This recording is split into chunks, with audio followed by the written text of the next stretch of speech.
Hello everyone, Dr. Lambert here. So if you recall from my last video, I spoke about the relationship between vitamin D deficiency in African Americans and the reason why we are disproportionately affected by severe COVID-19 disease. Well, from the last video, I got a few questions from you all and I'm going to answer them today.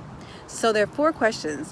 1, are African Americans the only group that are primarily affected by vitamin D deficiency? Number 2, should everyone get their vitamin D levels checked? Number 3, can a vitamin D supplement replace getting regular sunshine? And number 4, can you produce vitamin D in your skin by sunbathing in front of a window? Now for the first question, are African Americans the only group that are primarily affected by vitamin D deficiency? Well, the answer is no. Approximately 1 billion people in the world are affected by vitamin D deficiency.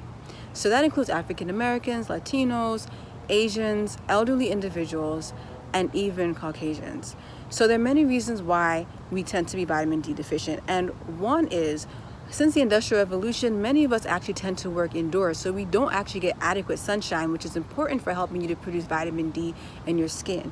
Another reason for that is in the US, we tend to have a lot of chronic diseases that actually decrease our ability to produce and absorb vitamin D, one of which is obesity. Did you know that the fat cells actually absorb vitamin D?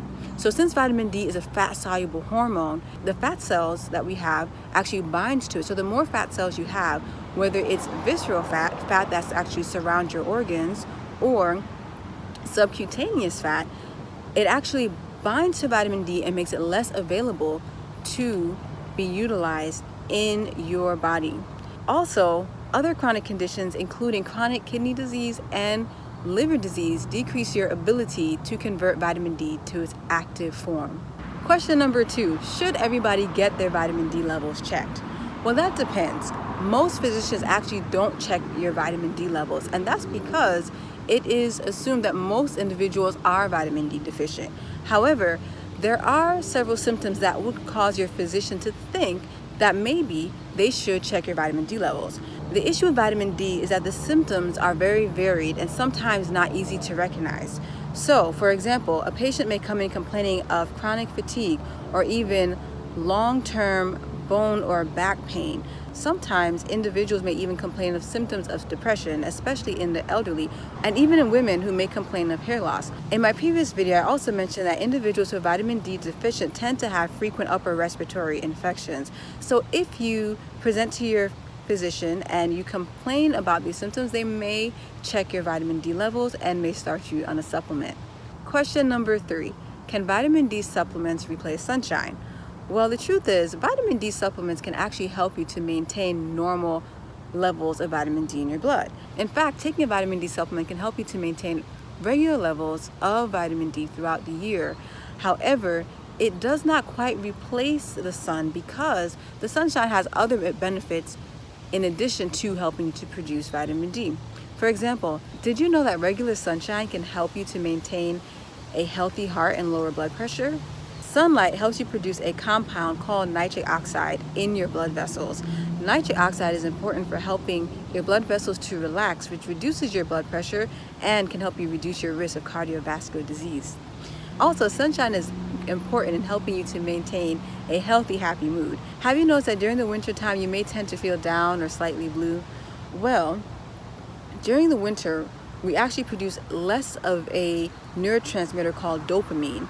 And dopamine is very important in helping you to maintain a healthy, happy mood. So during the summertime when you have more sun, we tend to produce more dopamine, but in the winter you produce less. So I would never tell you to skip the sunshine, even if you are taking a vitamin D supplement. And it's very easy. According to the NIH, you need a minimum of 10 to 30 minutes of sunshine 2 to 3 days out of the week without sunscreen. So as long as you get into direct sunshine for that minimum amount of time, it can help you to produce all the vitamin D that you need. But keep in mind that a supplement might be necessary, as if you live further away from the equator, you have less exposure to adequate sunshine and you might not be able to get the UVB rays that you need to produce adequate vitamin D. Now for my 4th question. Can you produce vitamin D in your skin by sunbathing in front of a window? Well, the answer to that is no.